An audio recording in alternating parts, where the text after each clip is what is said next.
Okay, I'm here with James from Ahead of the Curve, and Seth. So, James, if you want to introduce yourself, go for it. All right, I'll take the floor first. I'm James Bergman, also known as Ahead of the Curve on YouTube and Instagram.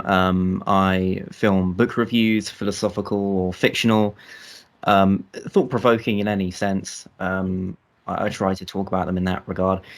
And yeah, I have discussions like these a lot of the time to do with philosophy or atheism, or some political topics at times. I also have a podcast, The Bastard Sons of Oedipus. If you're feeling a bit transgressive, if you're feeling a bit edgy, if you feel a bit, That's you a know. badass name. Just had to interject. Sorry. Yeah. Well, I'm glad you're a fan. Oh yeah. Um, yeah, so yeah, and just to clean things up for when we get into the meat of things, I would say that I am an agnostic atheist, meaning that I'm not yet convinced that God exists, therefore I lack a belief or I disbelieve in God.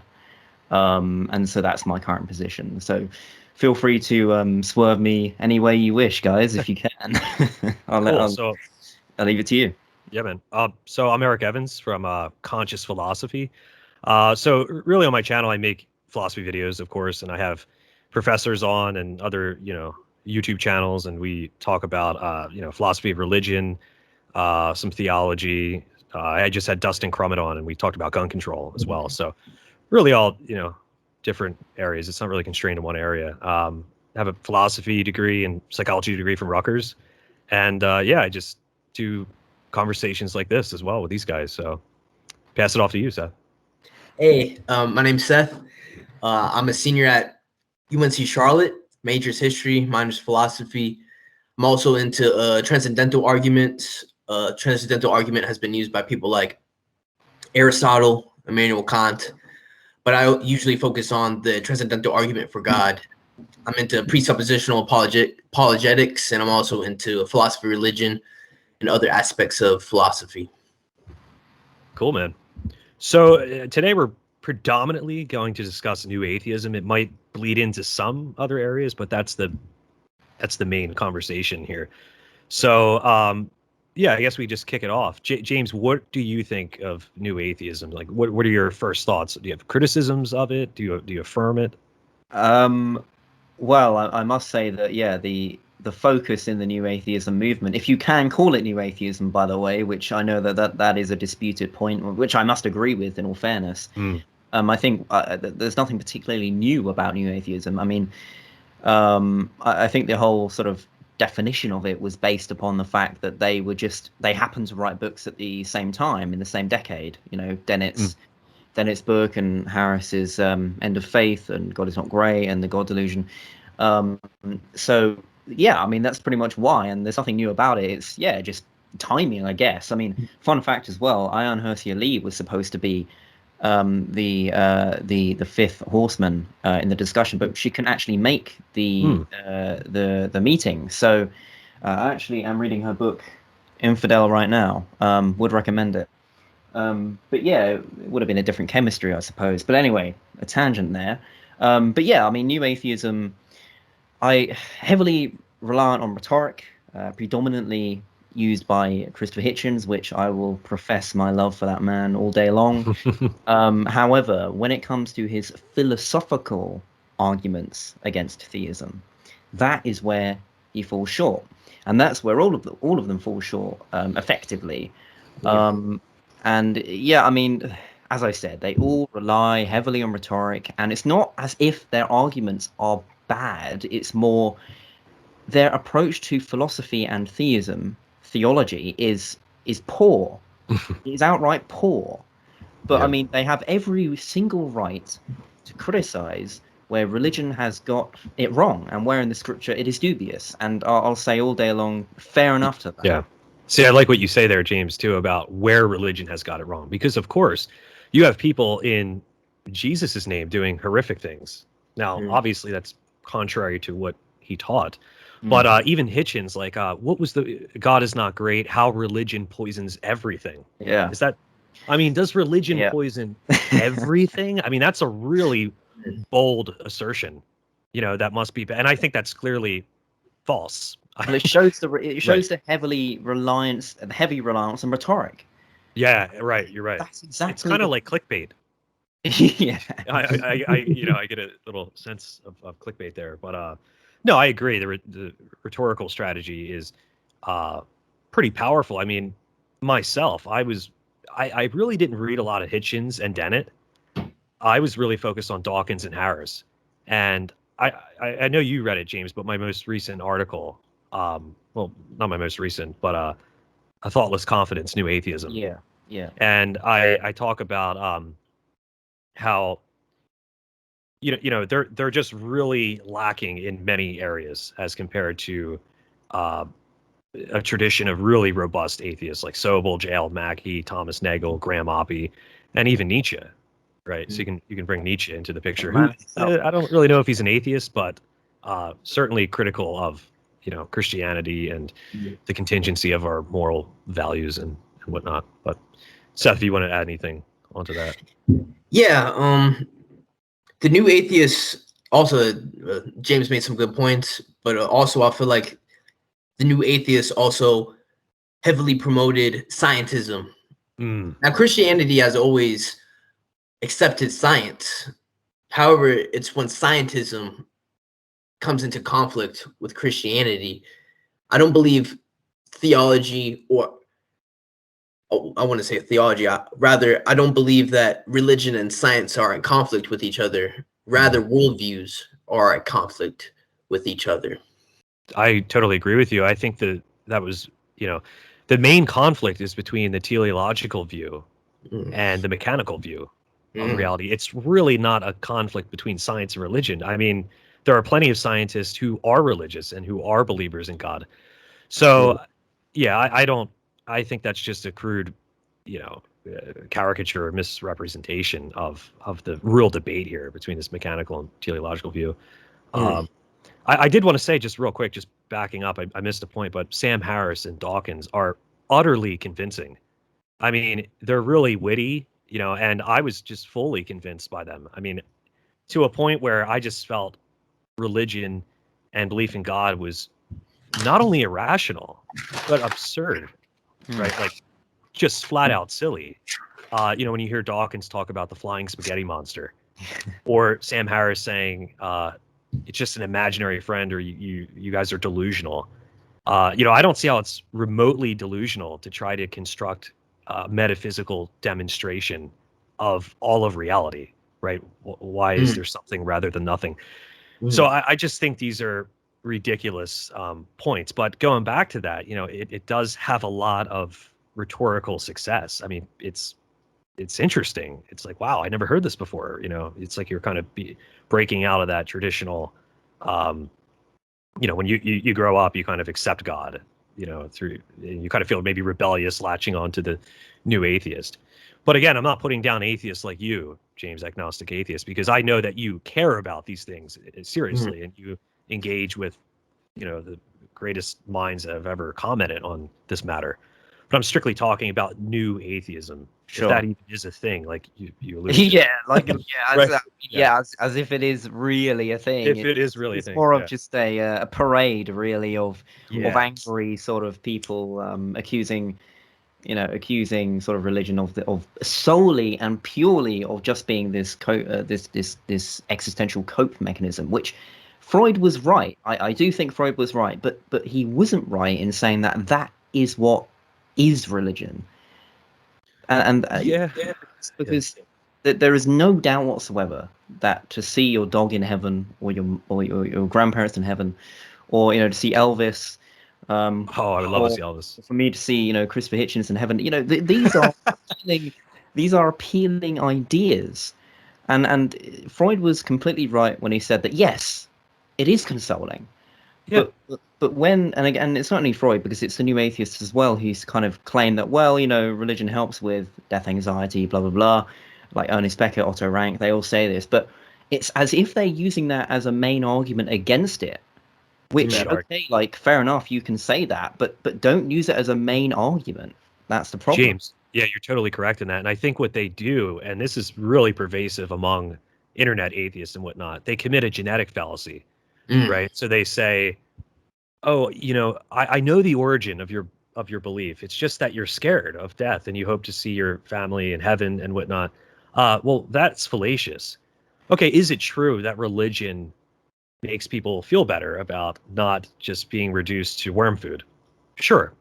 Mm. But it doesn't follow for a moment that religion is therefore false in any way. So or not Yeah. belief in God, right? Yeah. Mhm. And I mean, I do agree with Freud as well. I think that he is right that we do yearn for this cosmic father to rid our death anxiety. Sky But Daddy. Sky Daddy, yeah, right. But in no way does that entail that this is false. It's just it's a bad argument if you want to Sure. Yeah, call you, it. So, Yeah. yeah, you brought up a good point, Eric. And yes, people do have this sense of divinity. However, it would make sense if God does exist. It would make sense for him to create us in a way that we have knowledge of the divine, just as John Calvin, the theologian, calls it a sensus divinitatis, or a sense of divinity. If Yeah. if God does exist, it makes sense that he will create beings that will have the ability to come to know him. Yeah, So, I think yeah. think Oh, yeah, that's you can go. interesting. You can go, man. Oh no, go ahead, man. Finish. I don't want to talk the whole time. But yeah, like you guys brought up good points too with the rhetoric. However, when it comes to rhetoric, Saint Augustine has a good quote in his Confessions, and he said, "Fine style doesn't make something true." Mm. So you can have That's the best rhetoric in the world. The sophists in ancient Greece had good rhetoric. Does that mean what they said was right? yeah, that's true. That's a good point. If you want to touch on that at all, James, or I don't really have anything to Yeah, say. no, I it's agree it, with you, Seth. I mean, yeah, no, I completely agree with the rhetoric. The thing is though, is that rhetoric is often used as a crutch to compensate for a bad argument. right, totally. That Great. is That's really well said. precisely what it is mostly used for. Although with I don't know if I consciously say that about the new atheists. I mean, the thing is, I believe that they believe that their arguments are good. Let me just put it that way. Um, Yeah, yeah. because that doesn't mean that they are sort of disingenuous. I mean, it might be disingenuous in some regard to not Right. actually consciously look into the arguments that deeply, or at least as far as they're concerned, they've looked into the arguments deeply enough.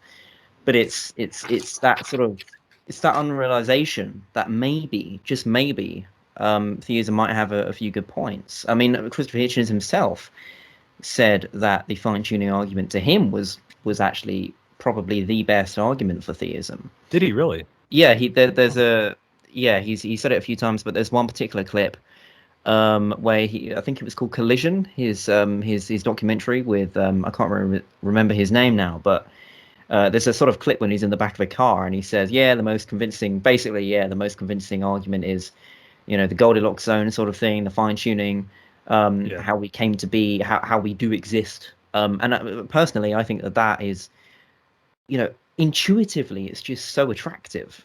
Yeah. Yeah, Yeah. it really is. But yeah, I'll leave it there. Yeah. So yeah, I think that was a good way to wrap it up for this part. Maybe we can go into like lack theism, right? Because that's something that the three of us have been wanting to discuss. So James, you recently made a video on this. I don't always want to hand the torch off to you for the first time. I hope not putting on It's too much okay. pressure, but Yeah, no, but I'm I'll make the curious because as an sacrifice. agnostic atheist, Yeah. how do you approach that oh no, I just lack belief in God, man, right? Mm. So I hear that all the time.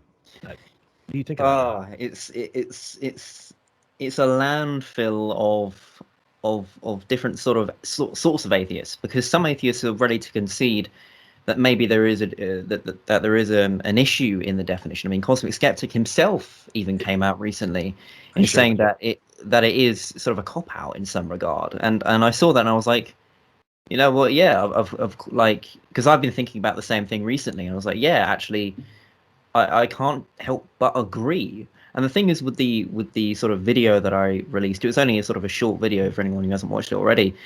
But it's amazing how many people felt personally attacked by this sort of a supposition that maybe they need to question how they define their atheism, because I'm not here to tell anybody how they should think or what words to use necessarily. I'm more here to, and even in the video I was saying, I was demonstrating, basically saying how we need to think more about it, because its assumptions are not consistent, right? They're not. And I got loads of comments so far, and to be fair, the majority of them are fairly well thought out, but some of them, talking about, for example, Santa. I mean, in the past I've used the Santa sort of tooth fairy thing, and look, I still do believe in Santa, by the way. Yeah. Well, I hope we all do. Surely. Don't spoil anything. I mean, why wouldn't you? I mean, this is all PC. There are kids watching. Maybe we have to pretend that there might be children watching. That's true. That's true. You can't spill the beans. Yeah, you're right about that. We'll cut so yeah. But yeah, I mean, the thing is, I don't completely disregard the Tooth Fairy Santa thing in terms of equivocating that with a deity or a personal god, because that's what's being done. It's saying, well, God is as immaterial as the Tooth Fairy. And look, intuitively, sure, okay, there is a point there. Yeah. But the thing that is missed, and you guys can tune into this, is that the thing that is missed is that there is a huge amount of historical, sociocultural background. There's so much background behind this idea of God. Like, centuries of philosophers have been talking about this. And with Santa, I mean, it's just it's a child myth. I mean, when you compare them, it's just incomparable because of the cultural, the historical, the philosophical background of one over the other. Yeah, I mean, when atheists tell me, like, oh, I don't believe in Santa or the Tooth Fairy, I mean, neither do I.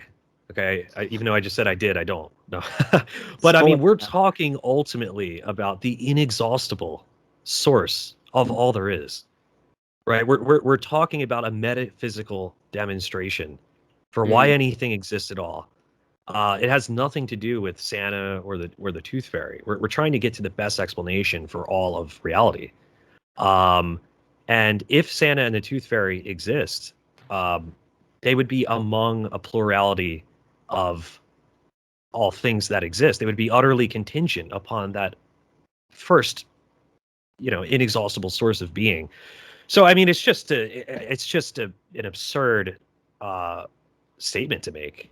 I really don't have much else to say about that. I agree, Eric. And if Christianity is true, then God has revealed himself. Now, I know people may say you can come to know God, or like you can prove God through natural theology, whether like a cosmological argument or theological argument. However, if Christianity is true, then he has revealed himself. It's not as if we're just making this up. Rather, it's the Bible is divine revelation. Mm-hmm. Yeah, I mean, I think I think we should always start out with natural theology. I think that's the first starting point. And like proofs, when we talk about proofs, it's in classical theism, that just means demonstration. It's not like people say, prove it to me. Like there's this beer in front of me, like I can show you that God exists. That's not how it works. I mean, we're arguing abductively to the best explanation. Yeah, is the best explanation atheism or theism? That's really, at the end of the day, what we're arguing. So proof just means demonstration, classically defined. Is it okay if I touch on that real quick, Eric, on the nature of evidence? Oh yeah, go for it, man. Yeah. Yeah. So the one thing about the new atheists is going back to the new atheists is that they need to understand that not everything is proven in the same way. For example, the way we prove the law of non-contradiction will be different from the temperature that water boils. So, for example, if we want to find out the temperature at what water boils, we set up an experiment. We observe like at what the water boiling, and then that's how we come to the conclusion. Yeah. However, when we talk about philosophy, for example, the law of non-contradiction, then philosophy has to take place in order for us to prove the law of contradiction. And the reason why we have to use philosophy to prove it is because science or empiricism can't prove the law of non-contradiction. Rather, the law of non-contradiction is presupposed in everything that we do. So I think a great example of proving, for example, like a law of non-contradiction is what Aristotle did in his book, The Metaphysics. So in the book of Metaphysics, the sophists approach Aristotle and they ask him, what if I don't accept the law of non-contradiction? So it's going to be very difficult for Aristotle to prove the law of non-contradiction with science or empiricism. Rather, he uses a transcendental argument. So Aristotle says, if you engage in argumentation, you assume the laws of logic, and that includes the law of non-contradiction.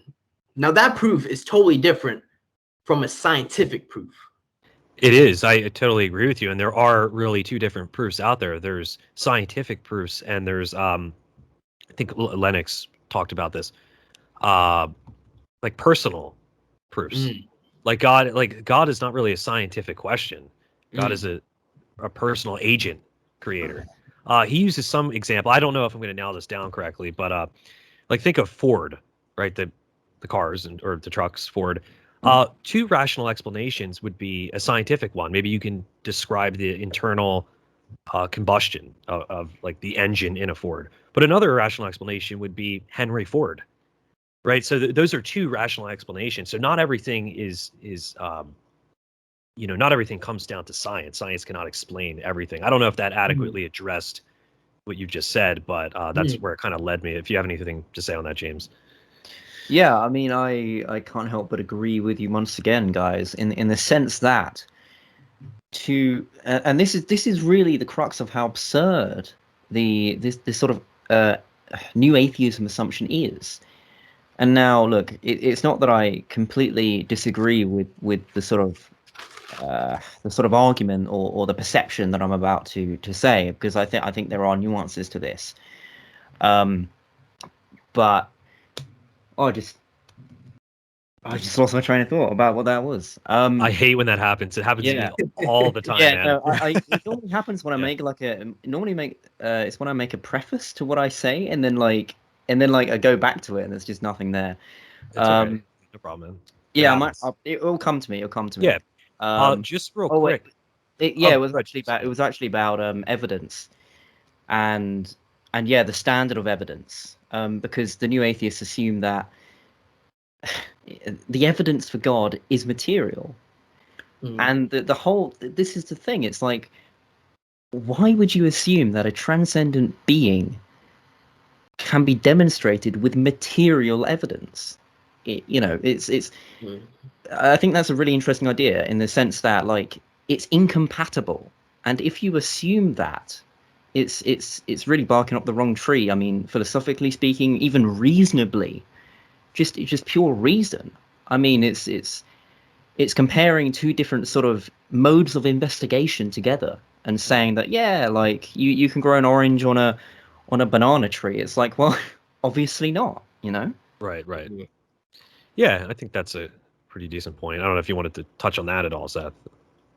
Yeah, in a way, it's like the new atheists became so focused on science, they try to use science to explain everything. A great example of that was Sam Harris in his book, The Moral Landscape, how he tried to use science and reason to prove ethics or like an objective morality. However, the problem with that is that science is descriptive. Yeah. It tells us how the world is, not how it ought. How it ought to be, right. Be. Yeah. So, and also that with reasoning, like, people have used their reasoning in the past to do evil things. A great example of that is Nazi scientists during World War II. They were extremely smart when it came to science. However, they used their talents for evil. Right. And people can also use their reason for an ethic based on power. Like a great example would be like Machiavelli or Nietzsche, who bases their ethic on power. Yeah, that's definitely true. Yeah, I mean, I think this notion of scientism as well has been really the lifeline of new atheism. I mean, you hear people all the time, like I said, atheists saying, "I'm a science guy. I don't believe any of that other stuff. I'm a science guy. Well, so am I. So are we all. We all are.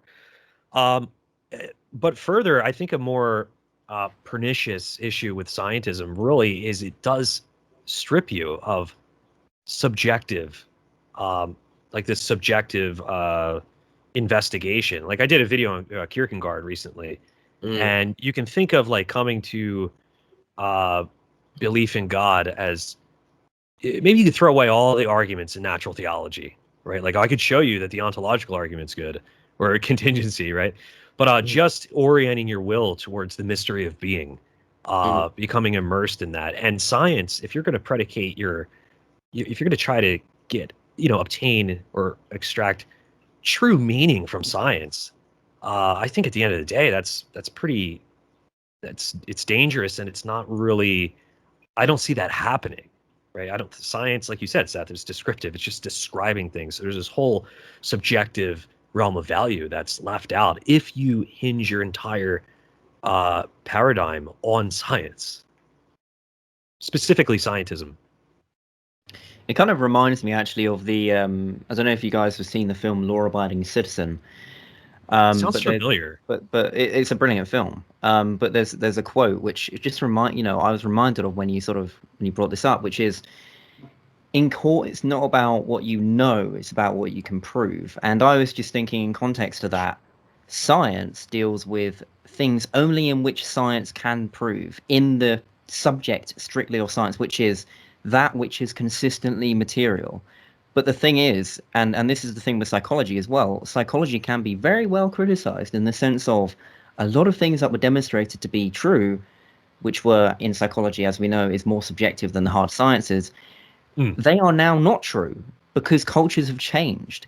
And so science, and this goes back to the central point of this, which is science expects to have these descriptions of all things, when really science should only deal with science. I mean, because again, it's expecting to get an answer or a material answer from an immaterial based thing. Absolutely. It's really the wrong way to go, Yeah, Lennox has this example in his book. I actually have it here. Can science explain everything? Yeah. And I'm just paraphrasing from him, but he has, like, say Mary baked a pie or something. Well, science can explain everything that went into that, maybe the ingredients she used, the temperature, all that kind of stuff, but it can never explain why Mary baked the pie. Right. So when we think about questions with God's existence, they're not scientific, right? They're philosophical. They're metaphysical. And I've sent you that quote from David Bentley Hart a lot, James. It's in my article. You know what I'm talking about? How Dawkins says, I think a natural selection is the answer to existence or something like that. Yeah. But David basically says you could explain everything down to the the final point in science. You could explain the whole natural world, cosmology. You could explain everything in the universe, the physical arrangements of the universe. But you will never arrive at the question, why does it exist at all? Right? Science cannot answer that question. It's a totally different question. It's a philosophical question. That's the thing. Yeah. And it's predicated on reason too, right? Yeah. So it's not all scientific answers. It's reason. We use reason, and like you were alluding to, Seth, we presuppose all kinds of things. Are our cognitive faculties functioning properly? Are they actually aimed at truth? Is there really an external world outside of my mind? Is there uniformity in nature? So all of these things are kind of presupposed. So a lot of the time, I mean, even in a reply to a comment in the Atheism short that I did, I like echoing again what Peterson said in the Sam Harris debate, or one of them that they did, which I would recommend to everybody and anyone because they're just brilliant. There's about 5 of them with Harris and Peterson. They're just really good. If not convoluted, sure, but interesting nonetheless. And and yeah, his sort of quote is that 99% of our processing is unconscious. And so, that is really demonstrating clearly that we don't act with this sort of, you know, hard science reason all the time. I mean, hardly any of the time. I mean, it's ridiculous to us. Yeah, I mean, we rely on, it's a difficult word to use, but we do rely in some regard on faith for, again, like 99% of things that we do, because it's all autonomous. Absolutely. Yeah. What about English and history and all other subjects? I mean, should we just throw them out the window? It's just clear that not everything comes down to science. You know, that's just a, it's and there is also a double standard, I find, and I'm not saying that I believe in the resurrection. I'm not making any sort of claim about this, but I will say, however, that what I found is that there is a double standard in people not finding the historical evidence for Jesus, or, I mean, the resurrection is a bit more difficult because it's obviously an extraordinary claim, more so than Jesus actually existing. But what I do find, though, is that they're so easy to claim that, oh yeah, Jesus never existed, when we have more evidence, historical evidence, to demonstrate that he did exist, and we do for most people that we assume that they did. Like in history, it's complete double standards.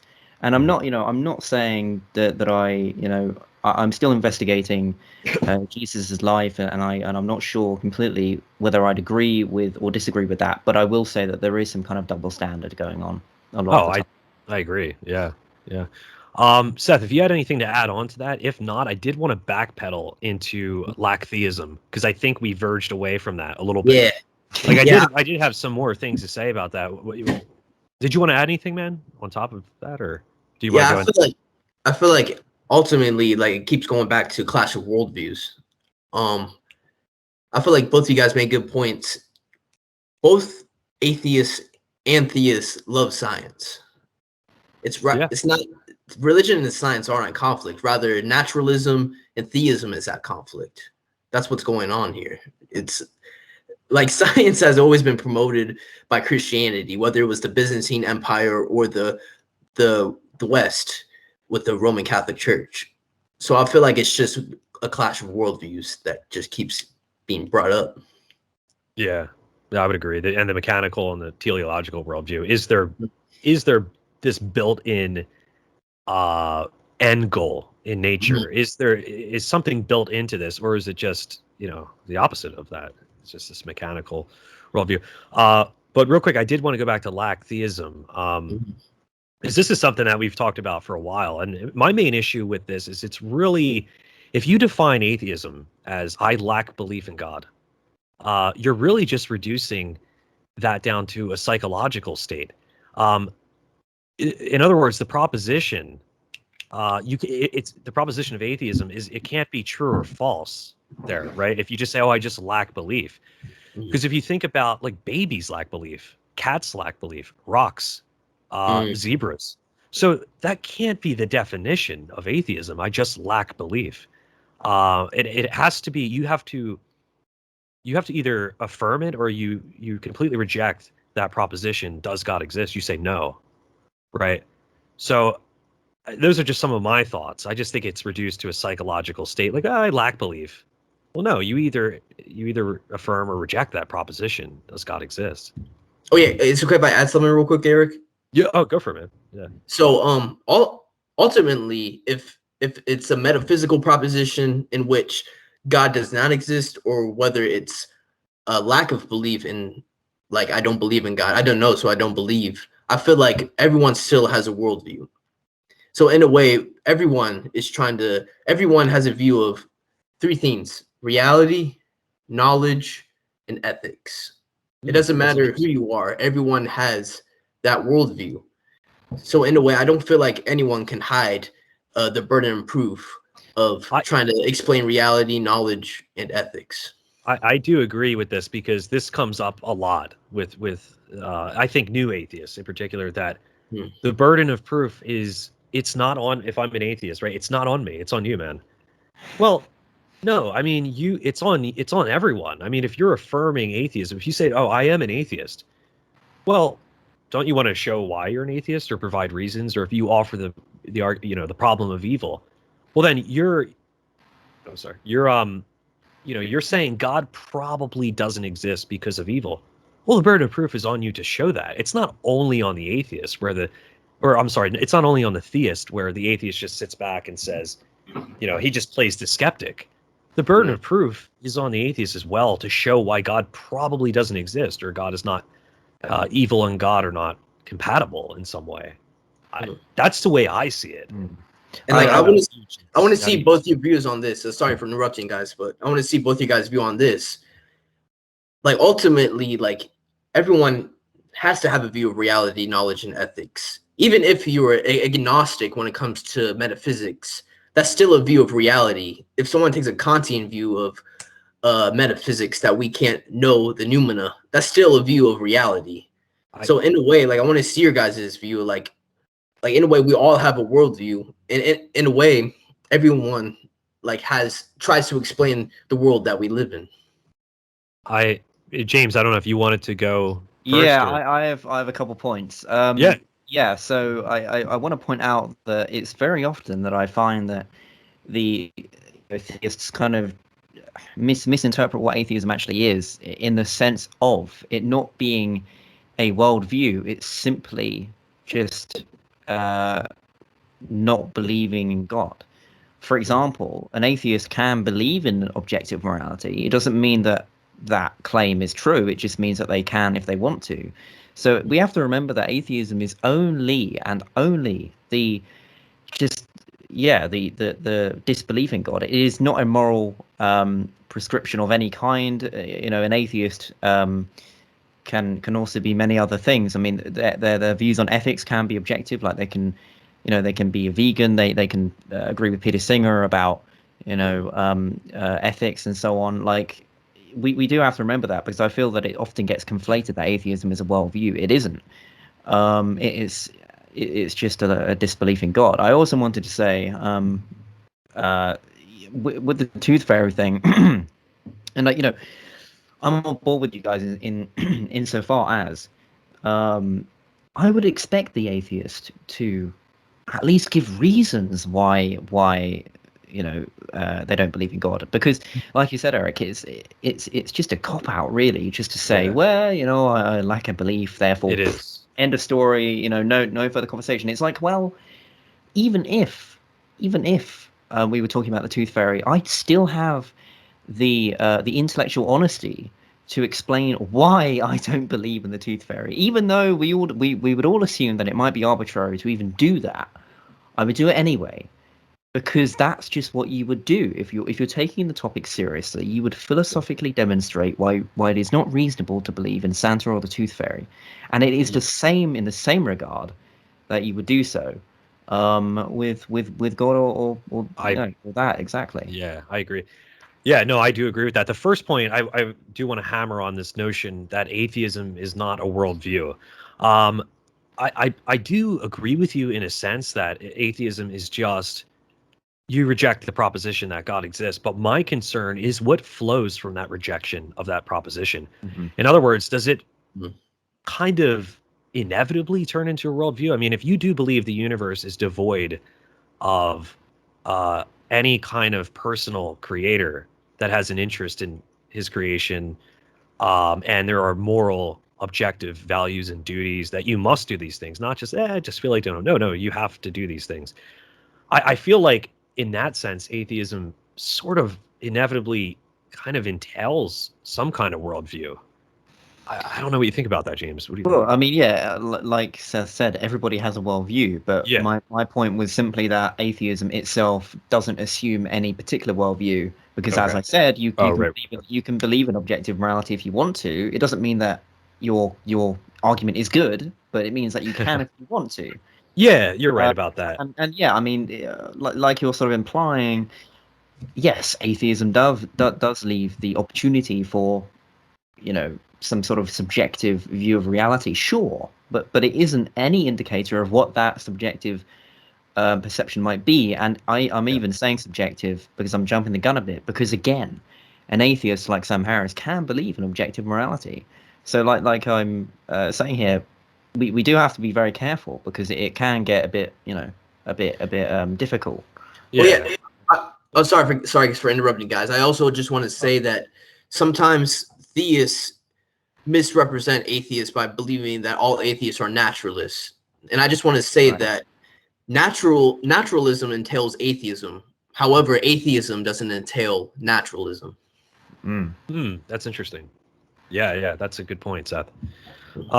Yeah, James, I do see what you're saying with that, and we have to also be really careful not to pin down causation. Like, oh, Hitler, Stalin, they were even though Hitler said he was a Christian.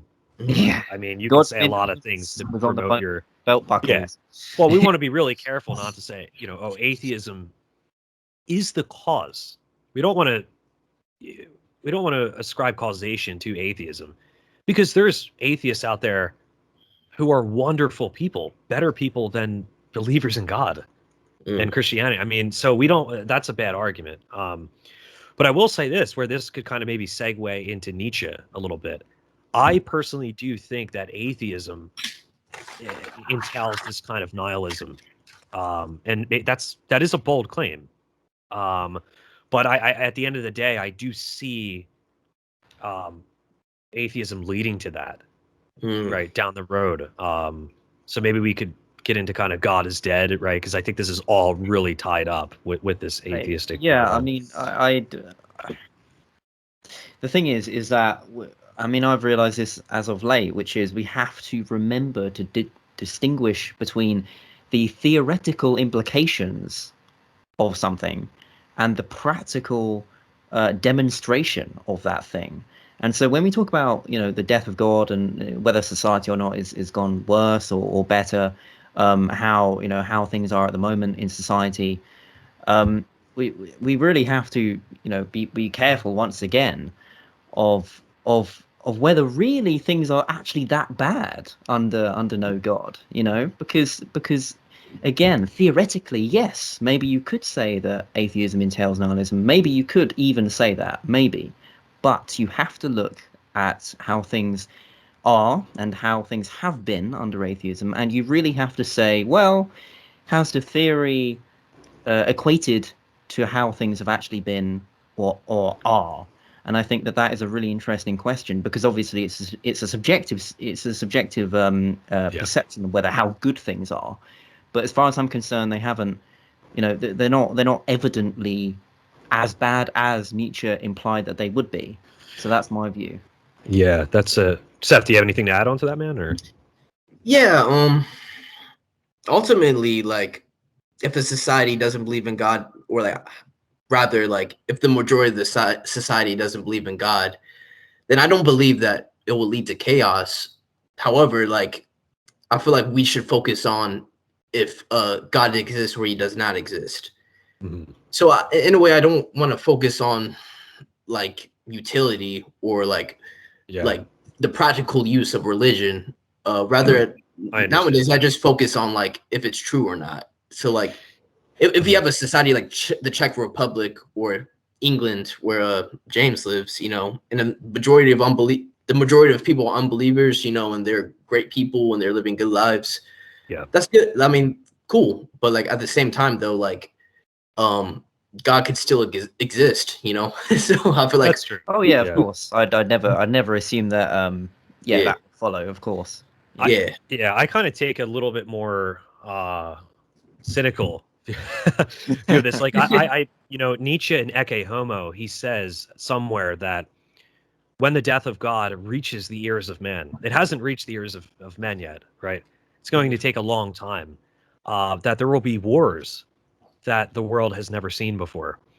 So for me, I do think that chaos will ensue when our whole horizon is stripped from belief in God. I fear a cult of individualism will arise from this. And the key point here is we're forgetting the story, right? The story that the Western world is predicated upon, that God comes down as man and sacrifices himself to all of the world, right? And love the neighbor as yourself. I think we're forgetting that story. We're going to see kind of this individualistic paradigm. But like I said, when this will happen, I don't know. I think it's going to take a long time. But as Tim Keller notes, our secular world, I mean, the great majority of history was predicated on religious belief in an afterlife and whatnot. And our secular world now is just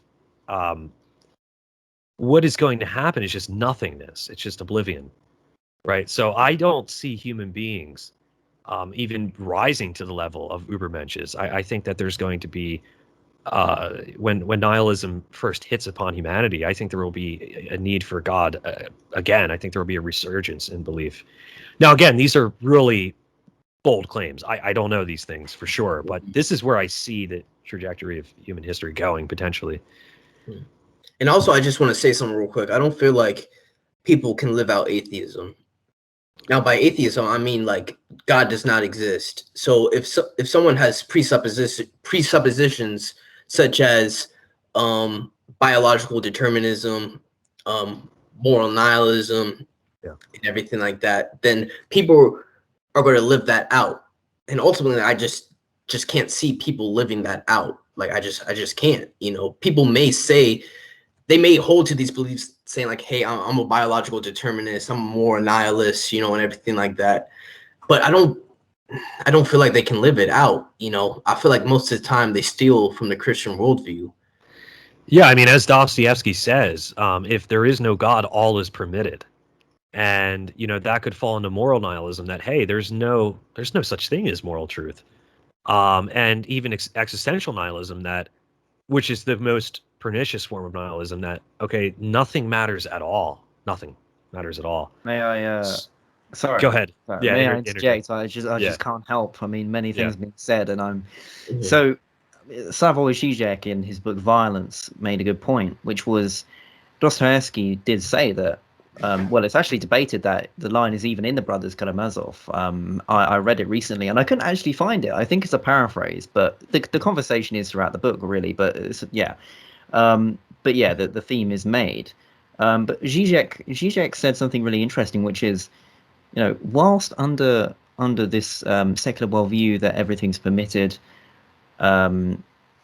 without God, Žižek pointed out that everything is permitted with God as well if you believe he's on your side. I mean, we see this all the time with people going too far with these practical religious beliefs. Whether you can call them religious beliefs according to their own doctrine is debatable, but they are still in the name of, and they are still with the assumption of God being on their side. Like Hitler, you mentioned earlier, he actually believed that he had a revelation from God.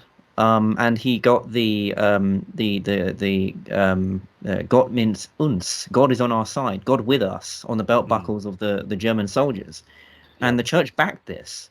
And so it's really just this case of, yes, his interpretation of the Bible may not be consistent with what it actually, or whatever that even means, whatever it actually is saying, but we have to remember that the hands of Christianity or theism in general are not clean, because it unfortunately it does carry with it these things, these unfortunate interpretations. And may I also add that these interpretations could have been prevented. For example, I mean, this is a tangent here, but it all links back to this central theme of interpretation is the issue. Because if slavery was said in the Ten Commandments as being outright formidable, we wouldn't have had this issue for over 1,000 years or 2,000 years maybe. So it is down to this interpretation issue, which I find is so large. It's such a burden on both Islam and Christianity. You don't have to reply to all that. That was quite a lot. So, no, I know. I would just say, I mean, on that, I did recommend Paul Copan. You should have, Seth, have you read Paul Copan's book, Is God a Moral Monster? I've heard of him. Yeah, I would recommend that book for, you know, things about slavery and whatnot. And let me say, I'm not dismissing these things. There are things that I'm kind of a, you know, I do consider myself a Christian, but there are things that I'm skeptical about. There are things that are problematic to me. But Paul Copan has a really good book that we could maybe discuss sometime. Actually, that would be a really good discussion. We could read it and, you know, kind of go into it from there. But also, I just want to say it's not surprising that there's atheists and Christians acting immorally in the world. I mean, that's what Christianity teaches. Christianity teaches original sin, you know? So it's not surprising that there's either anyone of any beliefs, doing bad things, because that's what the Bible teaches. Absolutely. Yeah. And my thing when I'm talking about God is dead and whatnot, and again, I recognize that I made some bold claims. Now, I'm going off of what Nietzsche says too. Nietzsche says, this hasn't reached the ears of men. This is going to take a while, right? When we really lose this story and these values. Well, what will happen after that? What will everything be predicated upon? I'm mainly concerned with what is the pulse of the human ethos? What gets us going? And for me, at the end of the day, it is something infinitely beyond ourselves, kind of like Kierkegaard says, through the subjective passions, God. So it's really tough to see when, like Nietzsche says, we have killed God. We have wiped the horizon of all of its color. Well, what will come after that? What will everything be predicated upon? Will it be predicated on scientism? Maybe, but how far will that get you? My concern is this subjective experience towards that of the infinite being stripped away from humanity. In a way, if there's no God, there's no hope. Well, yeah, objectively speaking, there is no hope. I mean, there's nothing after, And I understand. Or maybe subjective hope, like, hey, I'm having a lot of fun in this life and whatnot. But I mean, I'm creating meaning in this life. But objectively speaking, there is no hope if there is no arbiter and no author of the story that we find ourselves in. Definitely. Oh yeah, sorry for interrupting, James, but I just want to say something real quick. In a way, it's like I understand that Nietzsche was an optimistic thinker, that he created the Übermensch, and like this, now we even though God is dead, we can still overcome. We can create our own values. We can still try to find meaning in life, like a subjective meaning. However, not even Nietzsche could have been the Übermensch. In a way, like Nietzsche's life was actually kind of sad when he had the mental breakdown he had later in his life. So I feel like ultimately, not even this idea of the Übermensch can save humanity, even if God is dead. Like he tried to save humanity with the Übermensch, try to bring optimism back. But how ultimately, though, I feel like it will fail. Yeah, I mean, that's my concern as well, that, and I used to really affirm, I love Nietzsche. I mean, he's one of my favorite philosophers, but I'm thinking about this, very deeply. And I read, I know I sent it to you, James, Christ and Nothing by David Bentley Hart. Right. Yeah. And he kind of, he talks about how, Nietzsche said 2000 years and no new God. Well, David kind of argues that Christ has taken everything onto himself.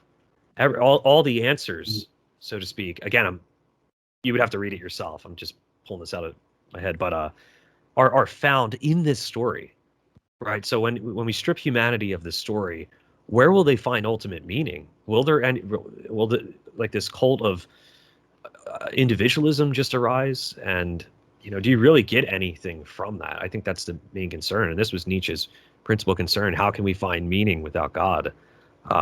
That's where he posits the revaluation of all values. So my question is, why do we need objective morality? Why do we need anything to be objective in the sense of hope, objective hope? I mean, I think the case can be very well made that the fact that everything is limited and so on. I think that does give a lot of value to life, and arguably more under the atheistic perspective, or one without the personal God. I think that there is a lot of value to be driven from the limited existence that we have under this assumption of no God. I think that there are advantages to that. For example, I don't believe objective morality is even as good as everybody says it is. I mean, it's essentially a moral prescription that we can't even argue against. And there are arguments for and against the whole thing, whether if God said that child abuse was okay, would we all, there are arguments against and for that, and fair enough to that. But I think that it's an important question to pose. Are we really okay with this sort of arbiter of a God telling us what is moral and what isn't? And one that is effectively totalitarian and not even debatable, because the good thing with subjective morality is that we can have a conversation about it. This is a democracy. It isn't a theocracy. This isn't some kind of, to borrow sort of a Hitchens phrase, celestial North Korea. But he uses that with rhetoric, and this is the thing. I don't think I've criticized the sort of rhetoric thing before, okay, but this isn't to say that it was all false, because I think that it is a good point to say that yes, there would be no democracy. Yes, that it would effectively be a theocracy state, a celestial state. So I think we really have to question if that is preferable, because as far as I'm concerned, I much prefer democracy and actually being able to disagree and to actually have some sort of opportunity to question things instead of just being told how to act and what is good or bad. I think that is a major hole in the theistic perspective. But I mean, what if you're being told how to act in terms of that of the good? Who's deciding what's good, though? I mean, God. I mean, what if we disagree with that, though? Because God said, that there are many things, and this is dubious as well. I mean, there are many things in the scripture that are more preferable than not. For example, in the Bible, there are mandates on how to own a slave, and so was that necessary? And the thing is, under this view, we can't even question that. We can't question that. That is not democracy. That is not a democratic vote. That is him saying, well, yes, by assumption, it is okay because I'm telling you how to own them. In fact, so I have a big issue with that.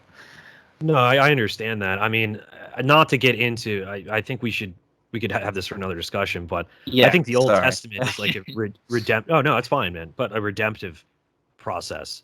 There is a different. We tend to look at slavery in like the antebellum South, right? And I think there is a difference between indentured servitude and that type of slavery we find here in the South. But yeah, I mean, we could talk about that. That could be a whole nother discussion. And I think it would be a good discussion too. I forget if I had anything to add on to that.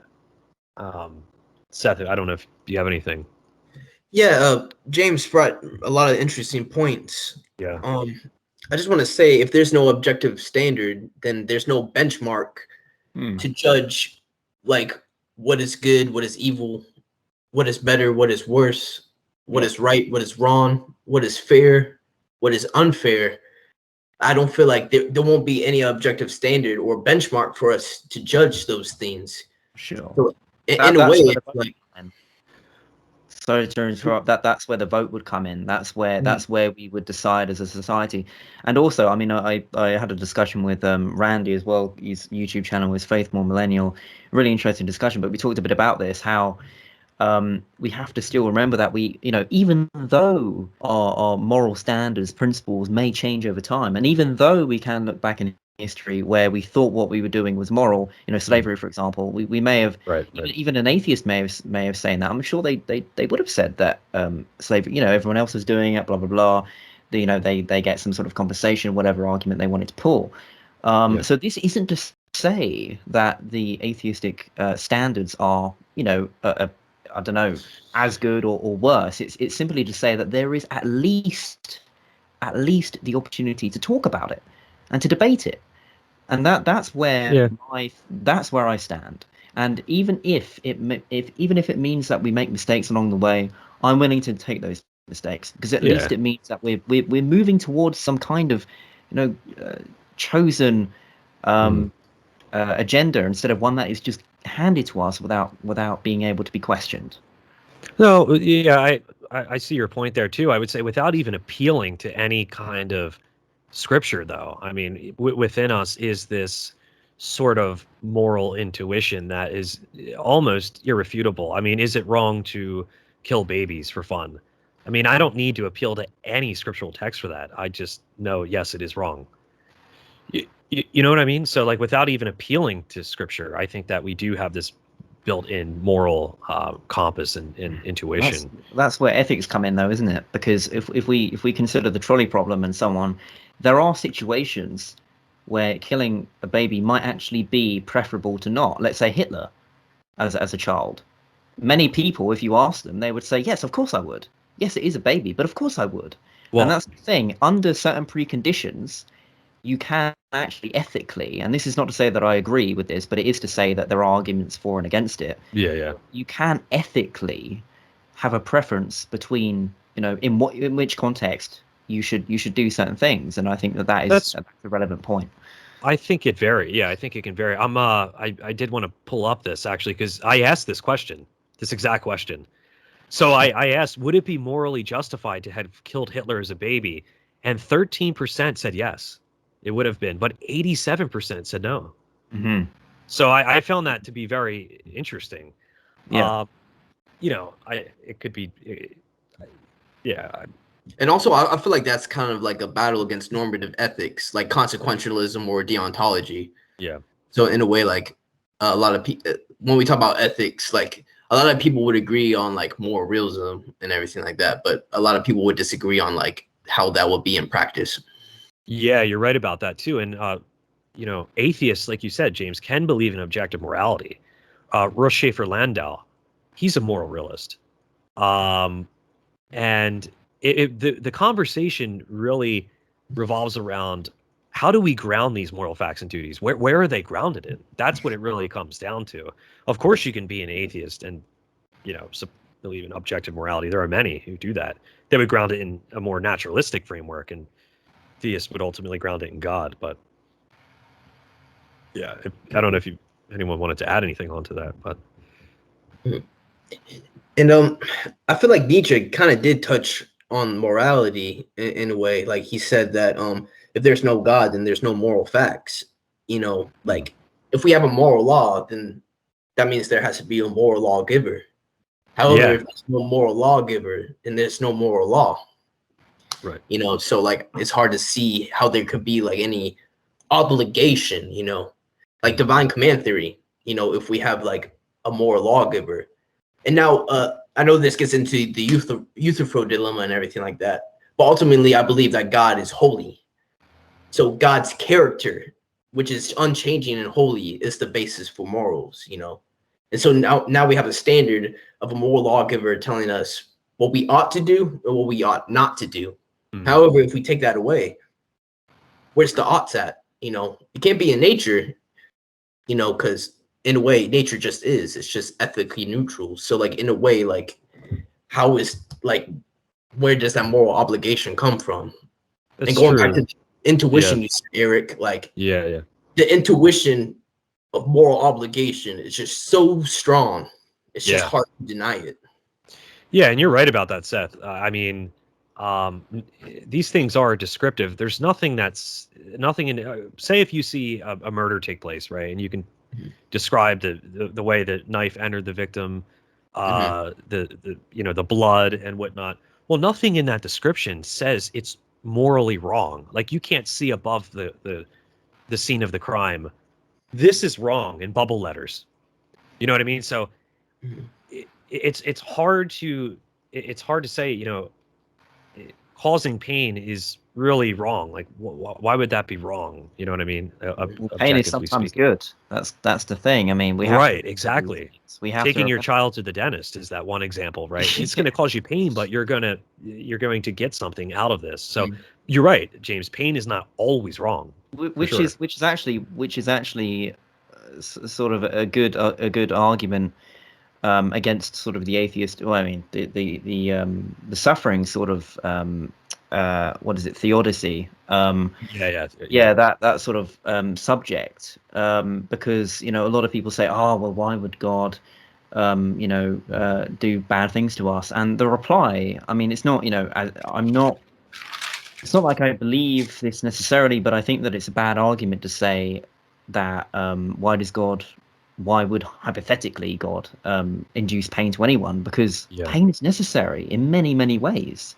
Right. And it's an infantile sort of argument, and it's very surface level. But so many atheists use it. I mean, new atheists, for example. Yeah. I mean, but at the same time, when Stephen Fry famously said, "Well, why did God create an insect to burrow into the eye socket of a child? Why create such even a phenomenon? Why even make it that painful? Why even born the child in the first place if they're just destined to die? I mean, it's obviously that there are arguments for and against that, but I feel that the main point there that he was making, which is some modes of suffering are just plainly unnecessary. If you really think about it, I do believe that. I do too. I mean, I do too in a certain respect. I think there is gratuitous suffering, but going back to like soul building, we can touch upon the gratuitous suffering too. But going back to soul building, I think that I don't think if God exists, God commits logical contradictions, right? So God cannot make a circle a square. You know what I mean? Or like a triangle, a circle, 2 + 2 = 10. But what's really not talked about, I also don't think if God exists that he would commit ontological contradictions. So God cannot make it the case where I'm safely courageous, or I'm forcibly loving, or I'm respectfully disrespectful. You know what I mean? Those are just some things that come to mind. So, following from that, I think that God can create a world where there is suffering, in where we become virtuous characters and we grow through that suffering and become mature adults and whatnot. But James, you're totally right. On the contrary of that, there does seem to be a lot of gratuitous suffering that is just wicked. Like, why in the hell is this happening? Maybe cancer to a 5-year-old child. Like, what would the soul building from that be? So natural evil is an argument that is extremely, I don't even want to say refuted, because I don't really think it can be refuted. It's the toughest objection to theism. Yeah. There's zero doubt about it. Yeah, and I just want to say something real quick. Suffering on the Christian worldview has meaning. Don't get me wrong, it's very hard to see evil in the world and suffering. However, ultimately, there's still hope. There's meaning in the suffering. However, I feel like the problem of evil is also hard for atheists as well. Like, I mean, is suffering irrelevant on a world where God does not exist or there's no hope?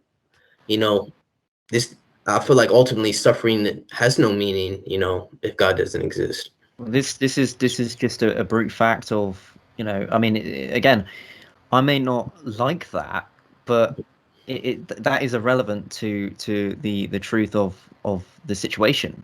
And I also want to comment on the sort of thing that, under the Christian worldview, suffering is justified. I find that very difficult to get on the side of that, because we have to think about how many children, how many people have been tortured and who have screamed and prayed that the suffering would have ended, and it never did after 30 years. And so the claim is really there, like you're saying, or the argument, I guess, is just that it was all meant something, or all meant, I mean, I find that very, very, I don't know, it rubs me the wrong way. Oh, no, you're good, man. I wouldn't say that it's justified. Rather, there's meaning. It's not purposeless. So, like, for example, Cain and Abel. Like, Cain killed Abel. However, I'm not saying what Cain did was right. What Cain did was wrong.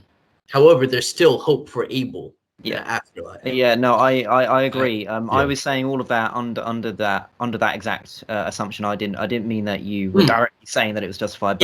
But my point still remains, insofar as I think it is denigrating the person's subjective emotional experience of their life being taken away, tortured over. There are cases of somebody being tortured for over 30 years, praying to God, nothing happened, and to say that will all be, in some way stringed together, all sorted out, all reconciled. To me, that is, I don't know. I mean, it seems I just get very uncomfortable with that kind of view.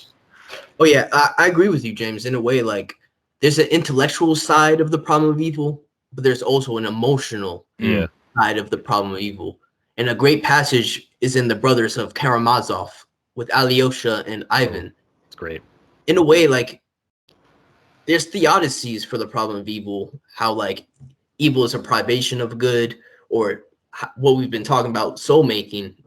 But sometimes we need to show empathy. Sometimes we need to comfort those who struggle with the problem of evil. when Ivan is talking to his brother Alyosha, he's saying like, why would God allow this, and everything like that. And he does respond to theodicies, like the soul making theodicy we've been talking about. However, Alyosha just comforts him.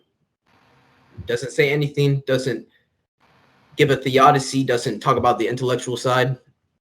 Alyosha just comforts him.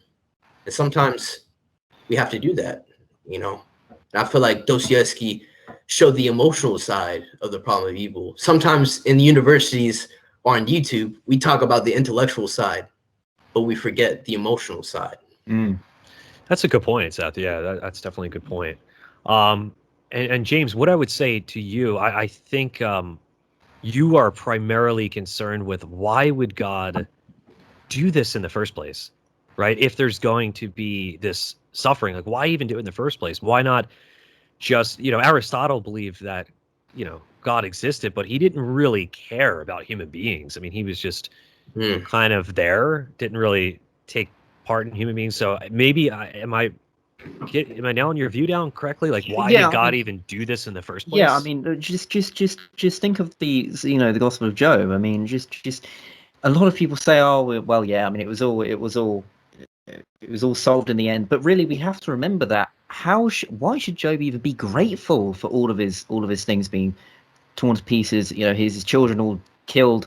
How is that in any way supplementary to the idea that God is benevolent? Because in the end, it's the same thing. It's supposed to be all reconciled, all forgiven. But why did it even need to happen in the first place? What, for some kind of vague lesson? I mean, seriously, to me that seems very, even for a metaphor, that seems rather grotesque to me.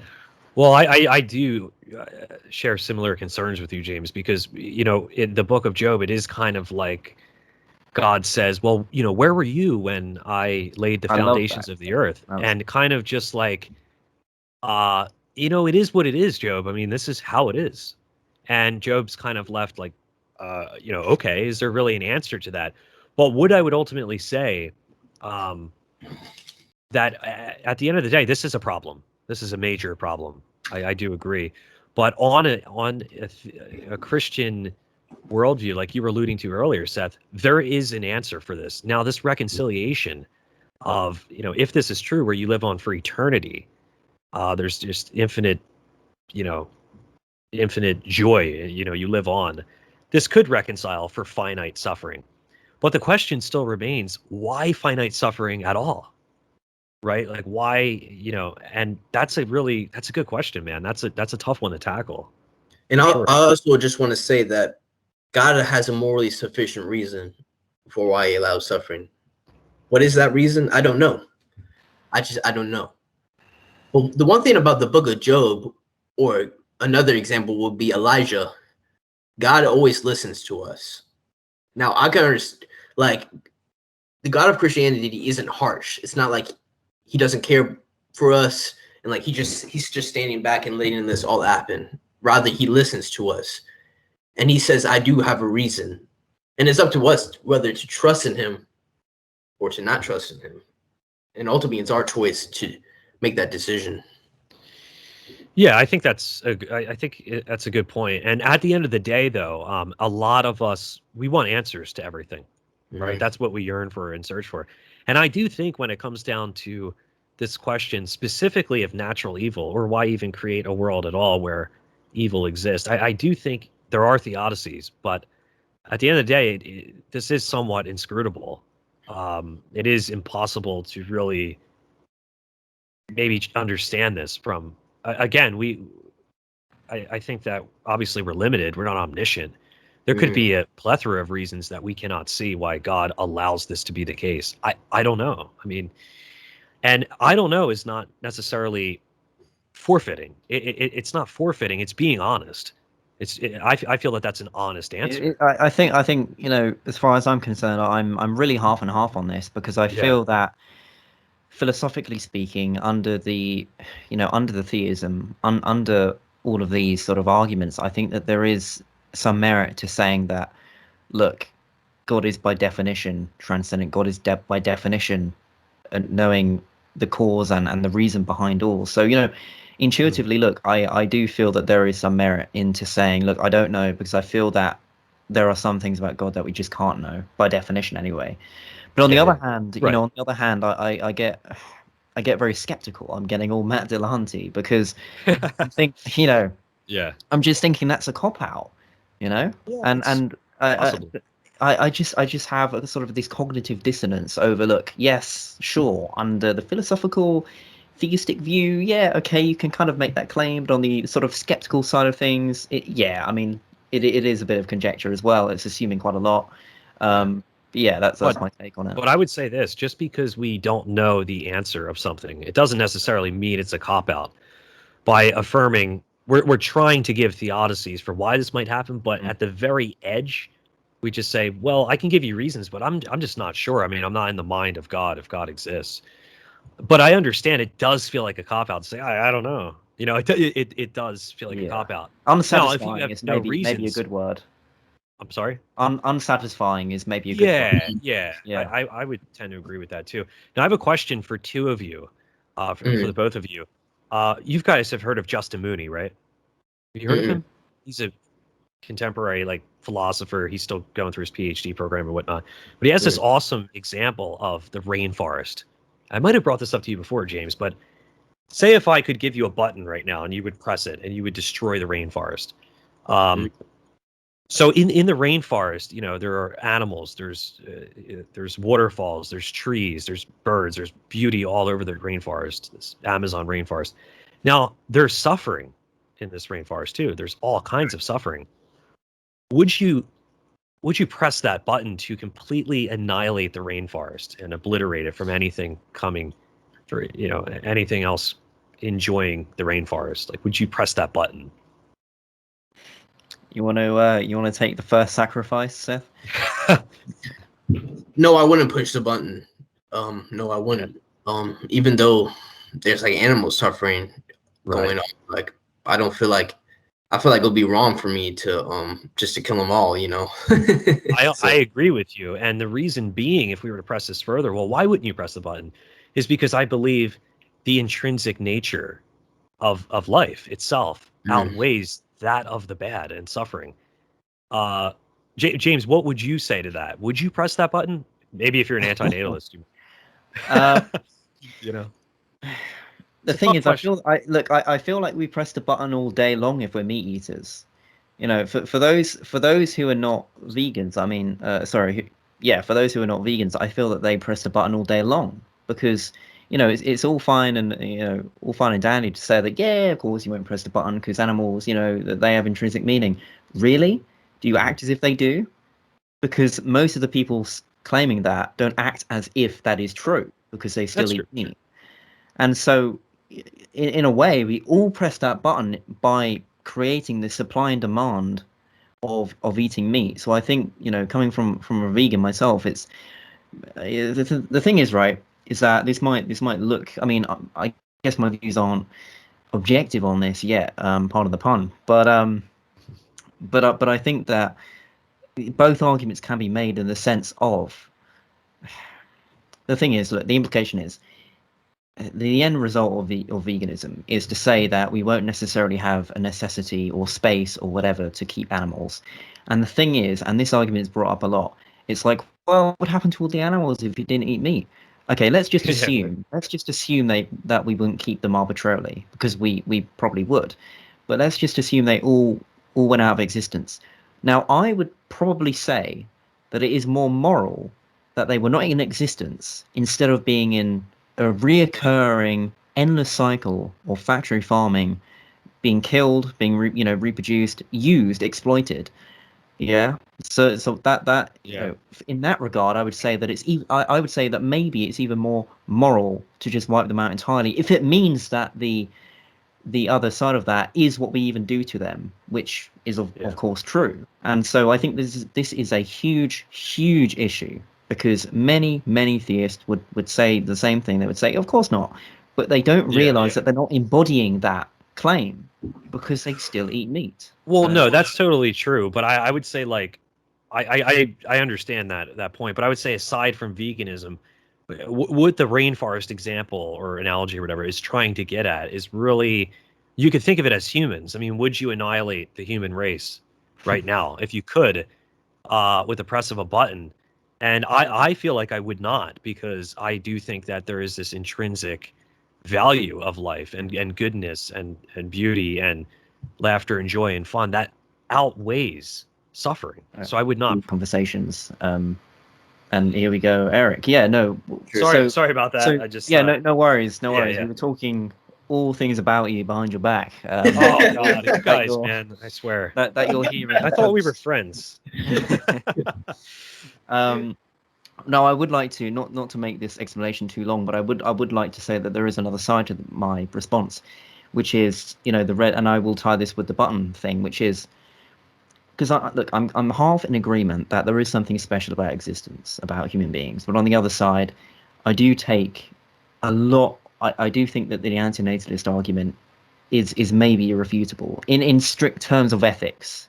In strict terms of ethics, I would say that it's irrefutable. Whether it would embody that, or whether I think that it is the best approach to life, that is a different question. It's a strong argument.